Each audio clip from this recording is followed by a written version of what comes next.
salmo mágico. Então as pessoas abrem esse salmo, colocam na sala de estar, numa mesa, numa posição assim, para que fique visível, né? E se for uma Bíblia grande, enorme, daquelas que tem a foto do Papa, então, melhor ainda. Então muitas pessoas consideram que o Salmo 91, ele tem uma mágica, um poder. Se você der um Google, pesquisar lá, Salmo 91, você vai ver alguns links lá. Salmo para espantar más energias. Salmo para te dar... para expulsar demônios. Salmo para não sei o quê, enfim.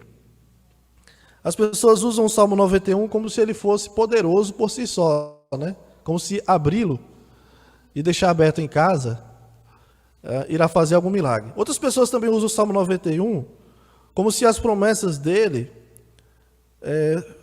como se as promessas deste salmo se referissem a todas as circunstâncias, né? A todos os males. E como a gente pode perceber, não é bem assim, porque nós temos que ler este salmo a partir da perspectiva da história da redenção, do Antigo e Novo Testamento, certo?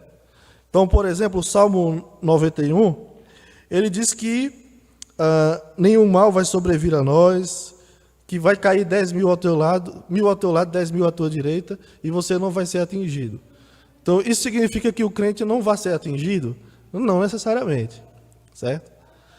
Porque, como a gente falou, o Salmo 91, aliás, Deus tem um plano, certo?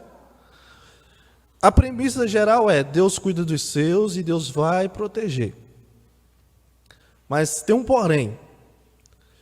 Se Deus não quiser proteger, se Deus tiver um outro plano para determinadas pessoas, para circunstâncias diferentes. Então, a gente compreendeu que o Salmo 91 contém promessas que se cumprem parcialmente, certo? Nós não somos atingidos a menos que Deus permita.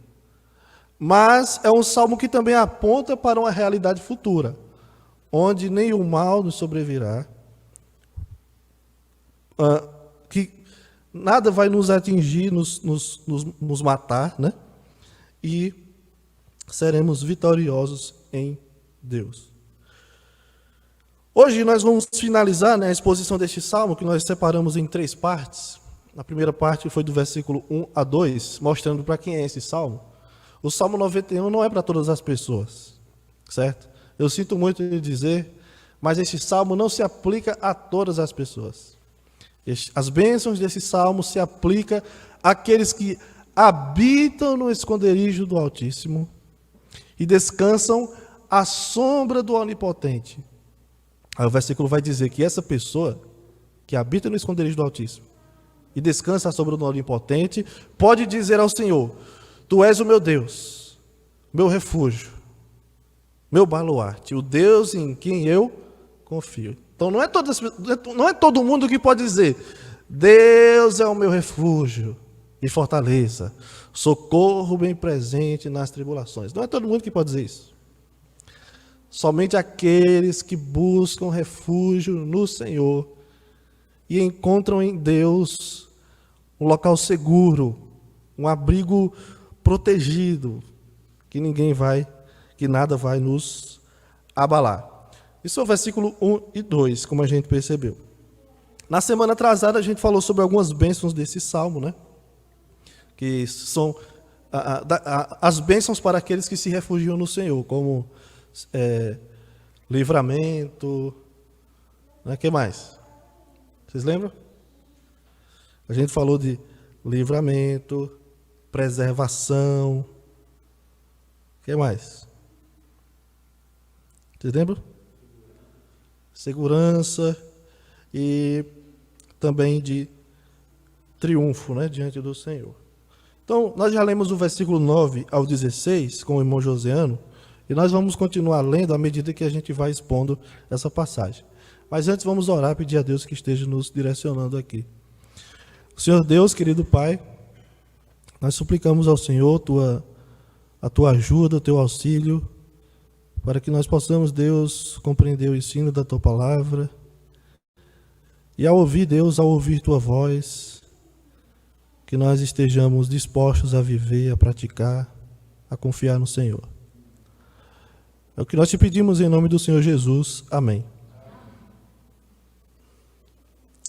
Meus irmãos, vale a pena se refugiar no Senhor. Vale a pena se refugiar no Senhor. E isso, por conta de algumas razões, como a gente pôde perceber, né? Deus abençoa aqueles que se refugiam nele.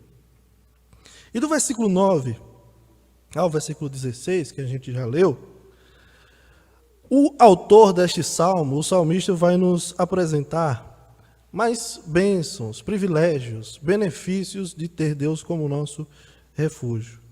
Veja o que ele diz aos que se refugiam no Senhor, do versículo 9 ao versículo 13. Pois disseste, o Senhor é o meu refúgio. Fizeste do Altíssimo a tua morada. Nenhum mal te sucederá, praga nenhuma chegará à tua tenda. Porque aos teus anjos dará ordens a teu respeito para que te guardem em todos os teus caminhos. Eles te sustentarão nas suas mãos, para não tropeçares em alguma pedra. Pisarás o leão e a áspide, calcarás aos pés o leãozinho e a serpente. Então, esse texto, meus irmãos, destinado àqueles que se refugiam no Senhor. E, como a gente percebeu, na última mensagem deste salmo, versículos 3 a 8, ele suspende a ideia de que Deus é o nosso refúgio, ele apresenta apenas as bênçãos. Mas no versículo 9, ele retoma aquilo que ele falou nos primeiros versículos.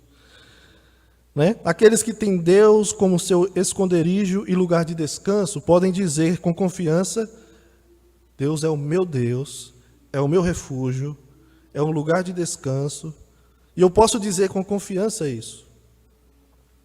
Deus é aquele em quem eu confio. Mas aqui é como se o salmista estivesse dizendo a mesma coisa, no versículo 9. Ou seja, se o Senhor é o meu refúgio, e se Ele for a minha morada, então, aí ele vai dizer do versículo 10 em diante, as bênçãos de ter Deus como nosso refúgio e nossa morada.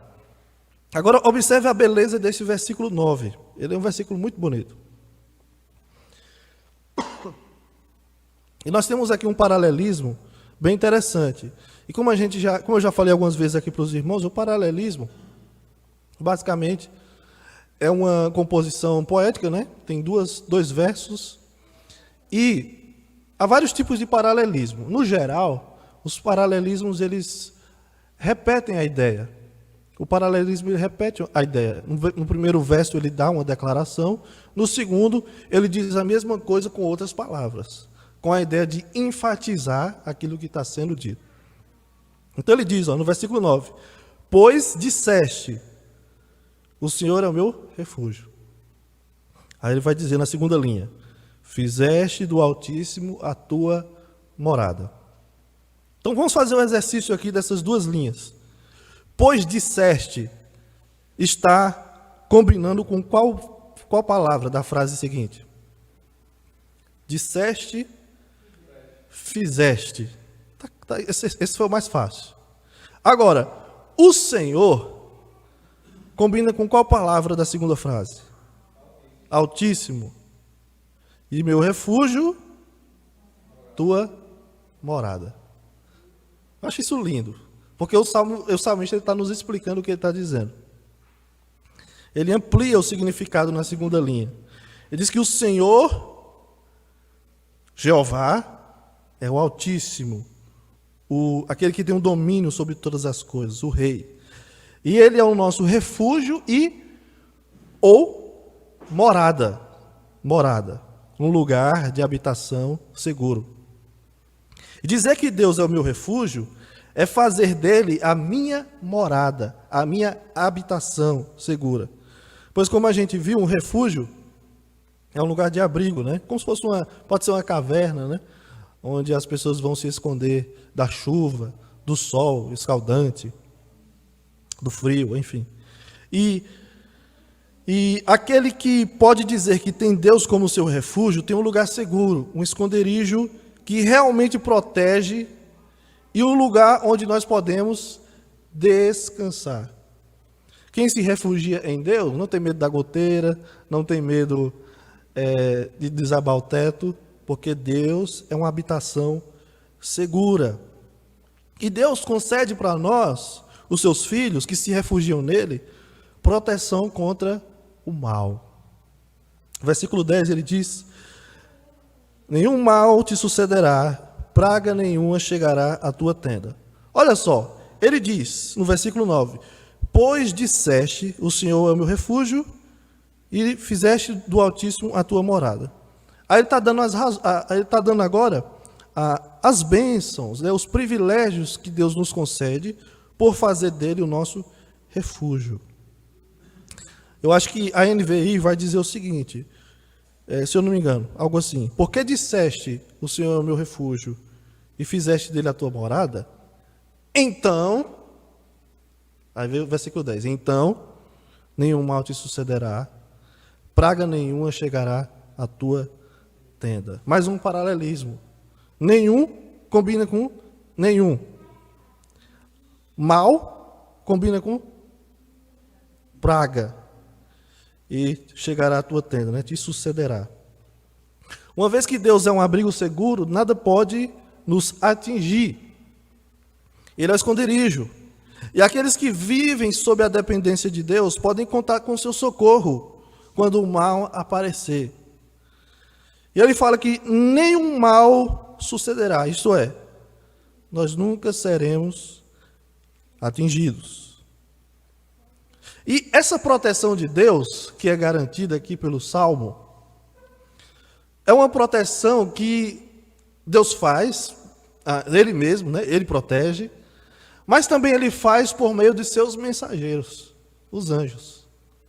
É interessante isso. Enquanto eu estava estudando, eu lembrei de uma reza, né? Fazia na escola: Santo Anjo do Senhor, né? Meu zeloso guardador, olha. Aí, enquanto eu estava estudando, eu estava lembrando da reza. Tu acha? Um batista. Mas eu não acredito em anjo da guarda. Cada um tem um anjo específico, né? E alguns até dizem: eu estou dando muito trabalho ao meu anjo da guarda. Esse aqui está me salvando em todos. Mas, na verdade, a Bíblia diz que o anjo do Senhor acampa-se ao derredor dos que o temem e os livra, né? Mas o anjo do Senhor não é anjos por aí, mas é uma referência ao próprio Senhor Deus. No entanto, o Salmo aqui diz que Deus envia, dá ordem aos seus anjos para nos guardar de tropeçar. Ele diz que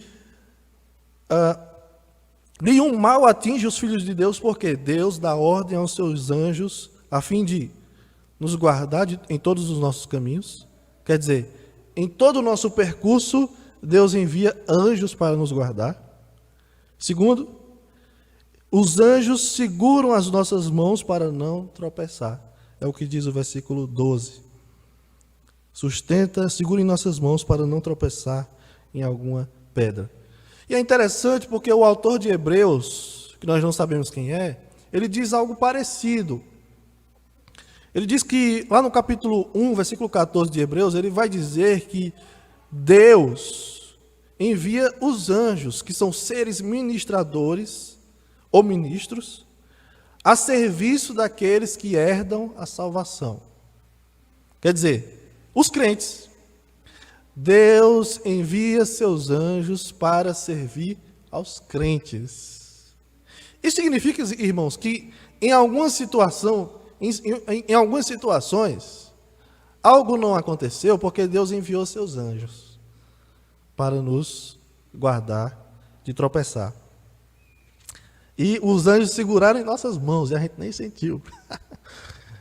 E nós fomos protegidos pelo Senhor. Agora, quem nunca teve aquela experiência que diz: rapaz, isso aqui foi um anjo que fez isso aqui, não é? De fato, Deus usa seus anjos. E isso mostra que Deus cuida de cada um de nós de uma maneira especial. até mesmo enviando anjos para socorrer em situações específicas. E mais, Deus nos protege de vários males, inclusive nos dá triunfo sobre o mal. No versículo 13, ele vai dizer que nós vamos pisar no leão, na áspide, calcarás os pés ao leãozinho e à serpente. E nós temos aqui mais um paralelismo. O paralelismo ele diz aqui, ó, pisarás o leão e a áspide. Então, pisarás combina com a palavra calcarás. Leão combina com o quê? Leãozinho. E áspide, serpente. E basicamente é a mesma ideia que está sendo repetida aqui, né? Leão, leãozinho. Áspide seria uma cobra peçonhenta ou uma serpente venenosa. E calcar e pisar é a mesma palavra, certo? Então o salmista usa a mesma coisa, fala a mesma coisa duas vezes, só que para dar uma ênfase maior. Então, mesmo nos maiores perigos, como o salmista está dizendo aqui, né? Animais perigosos, que tem perigo mortal, né? O leão pode devorar um ser humano. E o outro perigo é da serpente, que tem veneno, venenosa. E o salmista está dizendo que nós nunca seremos presas do mal. Pelo contrário, nós recebemos poder para, com o auxílio de Deus, andar sobre leões, em cima de leões, pisar em serpentes. Ou seja, superar as provações de forma vitoriosa. Em suma, o salmista está dizendo isso. Aqueles que se refugiam no Senhor são capacitados por Deus para serem vitoriosos sobre as provações. Vão passar por cima e Deus será glorificado. O ensino geral aqui, irmãos, é que Deus vai proteger e guardar seus filhos. Mas, como eu disse, nem sempre Deus fará isso. A gente sabe, Deus protege, Deus cuida, Deus envia anjos, mas nem sempre vai acontecer isso. Nem sempre Deus vai nos proteger. E não é que Ele promete algo que Ele não é capaz de cumprir. Não é isso. Não é que a Bíblia diz uma coisa que Deus vai nos proteger, mas depois Ele não tem poder, ou Ele depende do que a gente vai fazer. Não é isso. É que Deus tem planos específicos para seus filhos. Algumas pessoas têm de lidar com o sofrimento, com dores, com doenças, com perdas, com perseguições. Isso não significa que Deus abandonou os seus filhos. Por exemplo, quantos crentes, quantos pastores morreram de Covid? Temos uma lista aí. Mas não significa que Deus abandonou os seus filhos. E sempre quando a gente pensa que Deus nos abandonou, é importante lembrar que Deus abandonou o seu próprio Filho na cruz para aqueles que depositam a sua fé nele não sofram o abandono do Pai. Vocês acham que quando Jesus disse, Pai, por que me abandonaste? Jesus estava só usando uma força retórica, uma linguagem retórica? Ele de fato foi abandonado por Deus. É um dos maiores mistérios da fé. O Filho foi abandonado pelo Pai. Por quê? Para que aqueles que creem no Filho, depositem a sua fé no Filho, não sejam abandonados pelo Pai. Então Deus ama seus filhos. Deus ama seus filhos. Jesus foi abandonado na cruz por amor a nós, pelos nossos pecados. Deus ama seus filhos. Mas no plano sábio de Deus, no plano sábio e perfeito de Deus, na sua vontade, inclui passarmos por momentos de provação que vão servir para o nosso crescimento em fé e intimidade com Deus. É só lembrar de Jó. Final de Jó. Veja, Jó era um homem íntegro, temente a Deus. que se desviava do mal. Não é isso? Mas olha tudo que aconteceu na vida de Jó. Olha tudo que aconteceu na vida de Jó. E ele não sabia o que estava acontecendo no plano celestial, né? Mas Satanás pedindo autorização para peneirar Jó. Provar Jó. Mas quando chega no último capítulo, Jó entende o que estava acontecendo. Jó disse, olha, acho que é o último capítulo. Aí Jó disse, olha, eu te conhecia de ouvir falar, mas agora os meus olhos te veem. Quer dizer, Jó entendeu que o seu sofrimento, tudo aquilo que acontecia, primeiro, Deus é soberano, ele entendeu isso, mas aquilo serviu também para ele se aproximar de Deus, ter intimidade com Deus. Por mais difícil que seja, Jó entendeu, eu te conhecia só de ouvir falar, agora os meus olhos te veem. Quer dizer, agora eu tenho intimidade com o Senhor. Agora eu estou mais próximo do Senhor. Também, irmãos, esse salmo, como a gente disse no primeiro sermão, ele é um salmo de confiança. Ele é um salmo de confiança. Expressa fé em Deus. E o objetivo desse salmo é nos levar a depositar ainda mais fé no Senhor e confiar no cuidado dele. Isso implica, meus irmãos, a difícil tarefa de enfrentar provações, mesmo quando a provação aparenta que Deus nos abandonou, que Deus fechou seus ouvidos, não escuta nossas orações, que Deus fechou seus olhos e não vê o que a gente sofre. Isso significa enfrentar esses momentos com fé. É a coisa pior do mundo acontecendo, o mundo caindo sobre nós, e nós dizemos para o Senhor, Deus, eu não estou entendendo nada, Deus. Eu não sei o que foi que eu fiz, não, Deus. Mas eu tenho fé no Senhor. Eu confio no Senhor. Ou também, em momentos de provação, quando a fé é pequena, é provada, né?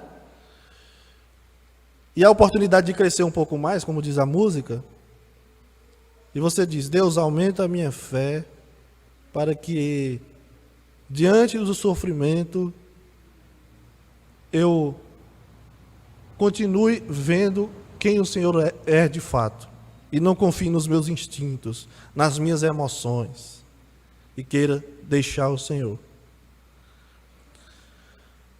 Eu queria também relacionar esse texto a uma passagem lá do Novo Testamento, não precisa abrir, mas lá em Mateus capítulo 4, o Senhor Jesus cita essa passagem, aliás, não é Jesus que cita, mas Satanás cita aqui o versículo 11 e o versículo 12 para Jesus. Satanás leva Jesus até o pináculo do templo, né, em cima do templo, e diz, olha, aliás, não é nem o pináculo, né, é na parte alta lá. E diz, olha, Satanás disse para Jesus, olha, por que você não se joga lá embaixo? Atira-te daqui para baixo, e você vai poder ordenar os anjos, Deus vai ordenar seus anjos para proteger você. O que Satanás está dizendo é verdade. Agora, Satanás ele é esperto, né? Desde o início. Foi assim que Deus disse para Adão e Eva. Foi isso que Deus disse aqui? Não pode comer do fruto, de todos os frutos? Ele começa enfim. Mas lá no Novo Testamento, o Satanás procura Jesus, olha, se joga lá embaixo, porque a Bíblia diz, Satanás dizendo, porque está escrito na Escritura que se você se jogar, Deus dará ordens aos seus anjos e vai te proteger de cair, de tropeçar. E Jesus cita Deuteronômio 6:16, diz, não tentarás o Senhor teu Deus. que ele está querendo dizer? É que o fato de a Escritura declarar que o Senhor enviará seus anjos, ou que Deus é o nosso refúgio, ou que Deus é o nosso protetor, não implica dizer que podemos viver de forma descuidada, imprudente, e ignorar os perigos da vida e achar que Deus vai nos livrar de toda situação. Não, Deus vai me proteger. Eu vou pegar minha moto hoje e vou andar por aí sem capacete. Porque Deus vai me proteger. Né? Não. Esse negócio de Covid não é bem assim, não. Não pega não, a pessoa não pega não. Aí se descuida e pega Covid. Porque muitas pessoas têm crise de fé. Porque agem na base da... Perdoe a expressão, né? Agem na base da burrice. Aí diz, não, Deus vai me livrar disso aqui, tem que ter fé e tal. Aí acontece uma coisa, porque você foi muito afoito. Aí depois diz, eu não acredito em Deus, Deus nem me protegeu. Não, você que foi, me desculpe de novo, você que foi jumento. Porque a Bíblia diz que nós não podemos tentar ao Senhor. Deus vai me proteger. Amém, eu vou sair aí na doida. Não. Esse salmo não quer dizer isso. Que nós podemos ignorar os perigos da vida, nada vai nos acontecer. Não é isso. Isso é um absurdo, isso é pecado. Deus disse para Satanás, Jesus disse para Satanás, que não podia tentar o Senhor Deus. Está escrito. Certo? Não tentarás o Senhor teu Deus. Não provoque o Senhor. Não fique testando a soberania de Deus. Não fique testando o cuidado de Deus. Isso é pecado, é provocar Deus. E eu lembro de algumas seitas nos Estados Unidos, eu não sei se aqui no Brasil tem, eu nunca vi. Mas existem algumas seitas, especialmente nos Estados Unidos, que têm o costume de pegar em cobras durante os cultos. Estranho, né? Mas tem. É uma mania de... E geralmente é cobras venenosas, né? Por quê? Nenhum mal te sucederá, praga nenhuma chegará à tua tenda. Pisarás o leão e a serpente. Agora aqui não diz que vai pisar, né? Por que ficar pegando? Né? Por que ficar muganga, né? Bota o leão lá, solta o leão. Mas tem outra questão, né? Essas pessoas também se valem da passagem lá de Marcos, no final de Marcos, quando Jesus diz para os seus discípulos que ele dá autoridade aos seus discípulos para pisar em serpentes, escorpiões, ou pegar e se levar uma mordida, se for envenenado por uma cobra, aquilo não vai lhe causar dano. Então eles ficam fazendo isso nessas seitas, né? Para mostrar isso, olha o poder de Deus aqui, olha a cobra aqui, tal. Olha a bichona aqui, toda enrolada em mim aqui, né?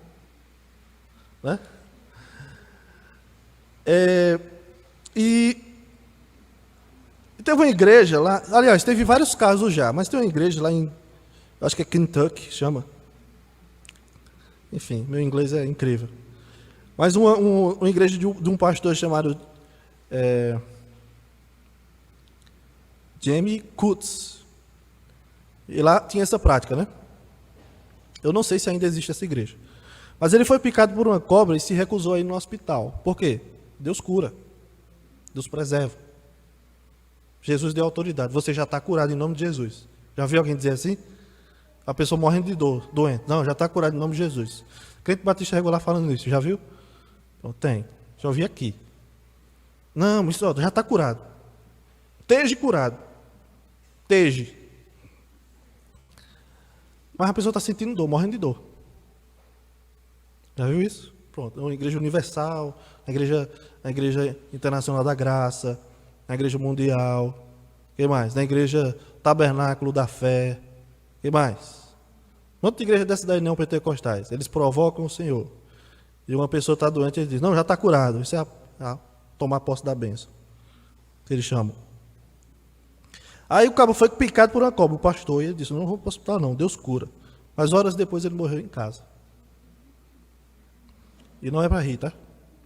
Porque vai que daqui a pouco tem um escorpião aí nos pés. Olha aí, ó. Mas ele morreu em casa. Isso aqui é um claro exemplo de tentar a Deus. Não, Deus disse que vai me proteger, então eu vou me expor ao perigo. Não é assim, irmãos. Isso é absurdo. Isso não é demonstração de confiança também. Não, eu tenho que demonstrar que eu confio em Deus. Eu vou me expor ao perigo. Se eu morrer, pronto. Mas eu vou me expor ao perigo de forma imprudente. Não, não é assim não. Confiar em Deus não é despojar-se de nossa responsabilidade. Deus diz que fazer a vontade de Deus também é ser prudente. É só ler Provérbios. Ser prudente é fazer as coisas com reflexão, pensando, meditando. Meus irmãos, lembre-se que Deus vai nos proteger.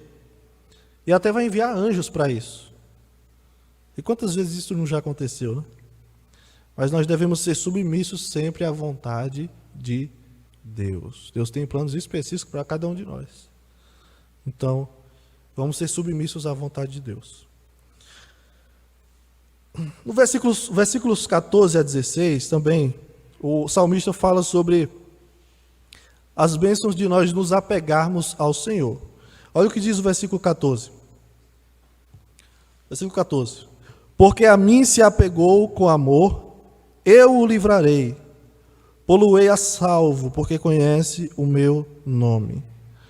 Ele me invocará e eu lhe responderei na sua angústia. Eu estarei com ele, livrá-lo-ei e glorificarei. Saciá-lo-ei com longevidade e lhe mostrarei a minha salvação. Então, aqueles que se apegam ao Senhor encontram salvação, livramento da parte de Deus.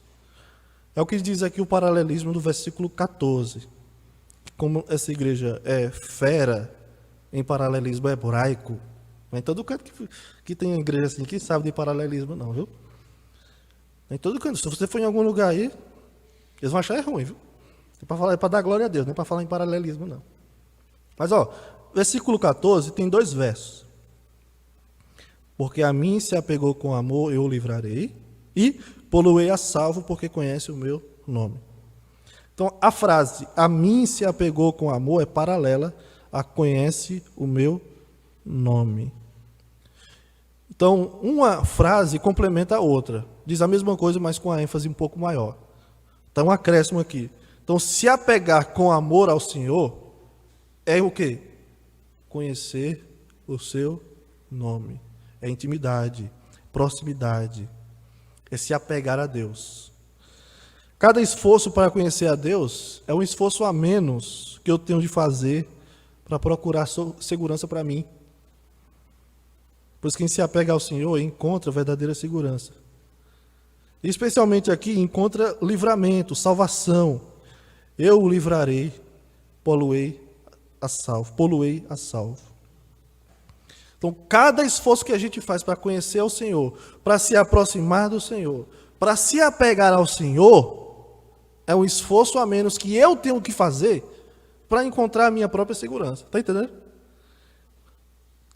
Está entendendo? Está entendendo? Enquanto eu estou buscando me aproximar de Deus, eu estou descansando. Ele me dá a segurança que eu preciso, e eu não vou precisar buscar a segurança. Ele me dá. Porque nós o conhecemos. Nós conhecemos o seu nome. Nós nos apegamos a ele com amor. E é com base nisso que ele diz no versículo 15 que as nossas orações são atendidas. Quando nós clamamos a Deus, quando nós o invocamos, ou aqui falando do futuro, né? Quando vocês invocarem, Deus responderá. Deus vai escutar e vai atender a oração. Quando nós clamarmos pelo seu nome no dia da angústia, no dia da dificuldade. E Deus ainda vai nos glorificar. Final do versículo 15, ele diz que Deus ainda vai nos glorificar. Como assim? nós vamos perceber, outras pessoas vão perceber, que ali, naquele livramento na nossa vida, foi uma obra de Deus. Foi uma atuação de Deus. Deus agiu. E ainda, o versículo 16, ele vai dizer que Deus nos concede, aqueles que se apegam ao Senhor, Deus concede uma vida plena, longeva, duradoura, feliz. Enquanto nós vivermos, Deus será o nosso provedor. Deus vai ser o nosso sustentador. Deus vai ser aquele que satisfaz a nossa vida e vai nos mostrar sempre a sua salvação. E o Filho de Deus vai desfrutar das bênçãos de Deus e experimentar o que significa ter Deus como uma morada segura. Só quem sabe isso, meus irmãos, é aqueles que se aproximam de Deus. E pode dizer, rapaz, o que Deus faz na minha vida não dá nem para explicar. Só quem é filho de Deus desfruta disso. Você quer ser uma pessoa feliz? Acho que todo mundo aqui quer, né? Você quer ser uma pessoa feliz? Alguém vai dizer, não quero ser uma pessoa feliz, eu quero fazer outras pessoas felizes. Tá bom, bestão? Todos nós queremos ser felizes. Todos nós queremos ser felizes. Desculpa aí, só para dar uma... Vocês estão dormindo, eu tenho que... Todos nós queremos ser felizes. Você quer ser uma pessoa que vive sem medo? Você quer ser uma pessoa que vive sem medo? Eu quero. Eu morro de medo ainda. Morro de medo. Eu vim para cá com dor de barriga. De vir pregar. Morro de medo ainda. Você quer viver sentindo-se protegido em meio ao perigo? Quer viver sabendo que está seguro? Rapaz, eu não tenho medo. Sabe por quê? Porque eu tenho uma segurança. Você quer viver assim? Então, aproxime-se de Deus. Se apegue ao Senhor. Porque a mim se apegou com amor, eu o livrarei. Versículo 14. Eu o livrarei. Busque a Deus. Procure abrigo seguro em Deus. Mas você não vai poder fazer isso do seu jeito. Eu vou buscar a Deus do meu jeito.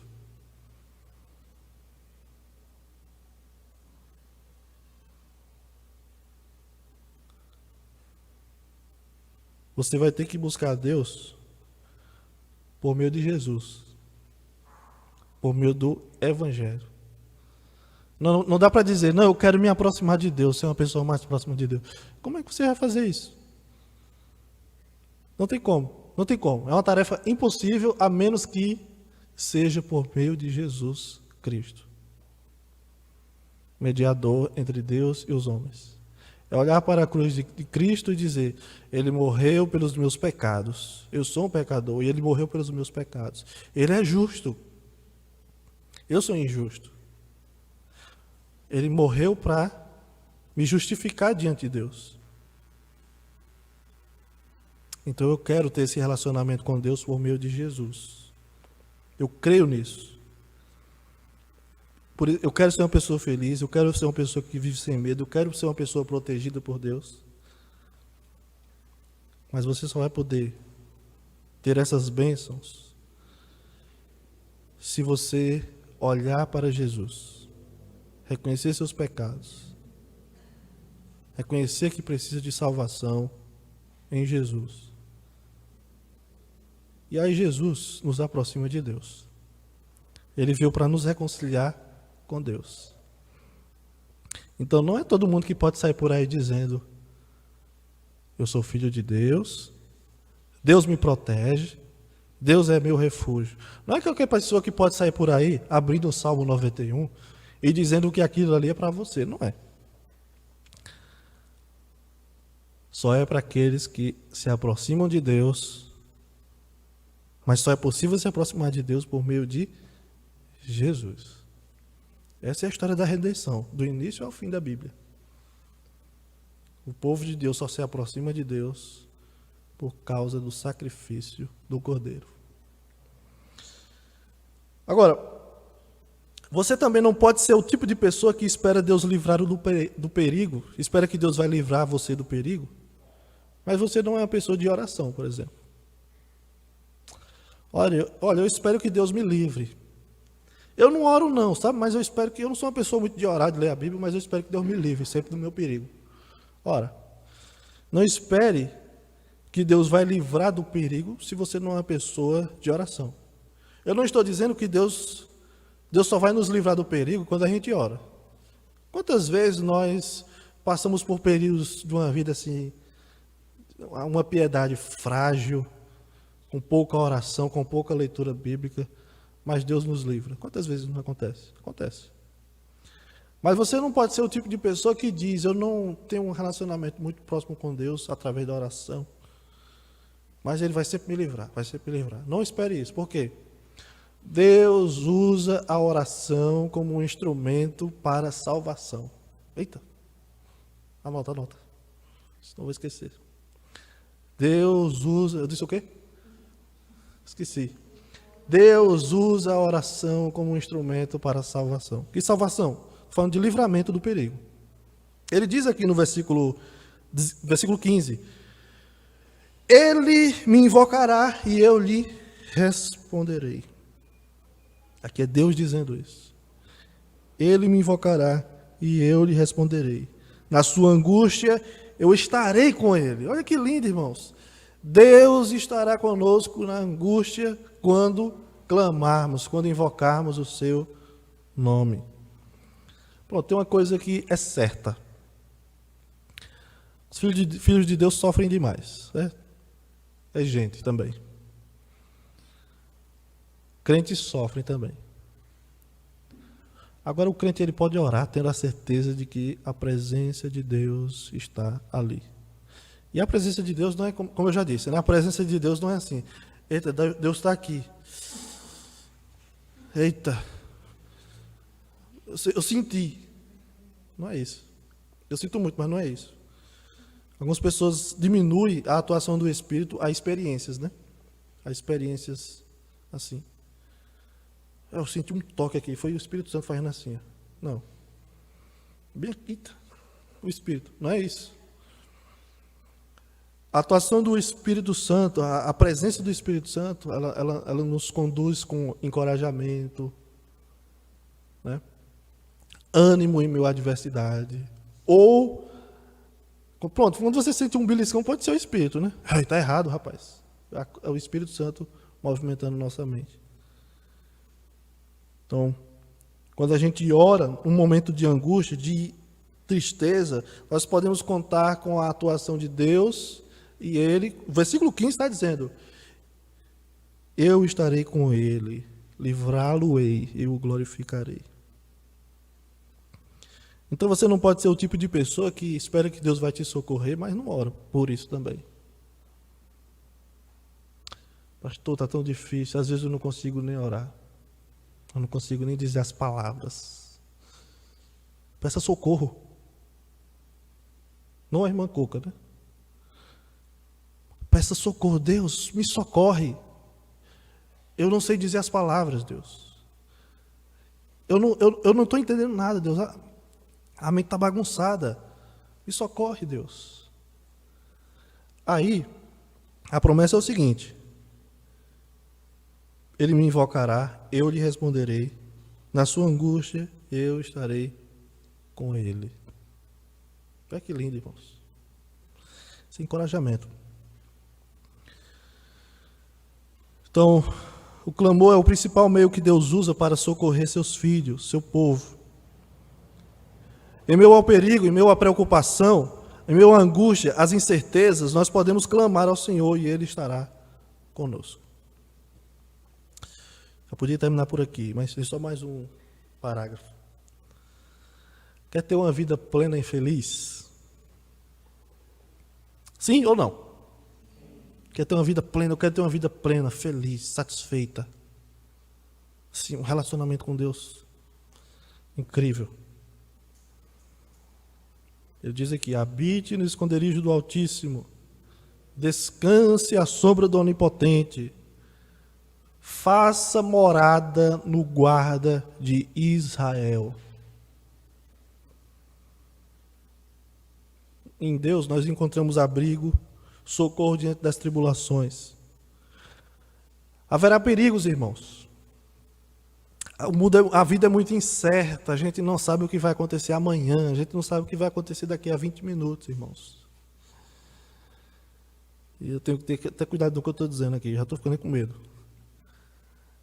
A vida é muito incerta. Mas Deus estará sempre nos cobrindo com as suas asas. Você pode se ferir no caminho, certo? O crente sofre, crente é ferido. Mas lembre-se, Deus sabe o que nós somos capazes de suportar. Deus sabe a medida exata. Alguém falou isso, eu não lembro quem foi, né? Deus nos criou com toda a estrutura para suportar a vida, os desafios da vida. Deus nos criou para suportar.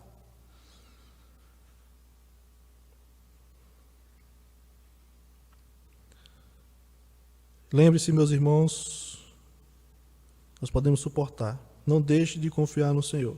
Na aflição, na vida difícil, no momento de escassez em casa, a preocupação do trabalho, as atividades que você tem a fazer na faculdade, as dificuldades com a injustiça no mundo, não deixe de confiar no Senhor. Peça a Deus que aumente a sua fé. Deus, aumenta a minha fé. Deus, eu queria ter só uma fé do tamanho de um grão de mostarda, Deus. Só um trisquinho, Deus. Nesse momento aqui. Eu não estou conseguindo, Deus. Então ore. Aumenta, Deus, a minha fé. E confia. Aliás, peça a Deus que aumente a sua fé e confiança nele. Então, meus irmãos, dito isso, que Deus abençoe cada um de nós. Que a palavra de Deus nos fortaleça, nos leve a mais confiança nele, no Senhor, mais descanso, menos preocupação e mais nós possamos deixar nossas ansiedades aos pés do Senhor. Dizer, Deus está aqui, é do Senhor aí, não dá para mim não, essa ansiedade, que o Senhor conduza. Nós aumentemos, em confiança, em esperança, seja a vida como for, que a gente seja capaz de dizer, seja como for, capaz de dizer como Jó: Deus, eu não te conhecia direito, mas apesar da aflição, Deus, eu estou mais próximo do Senhor, agora eu te conheço de verdade. Como disse o salmista, agora eu sei que o Senhor salva o seu povo, agora eu sei, Deus. Então que nós possamos perseverar em confiar no Senhor.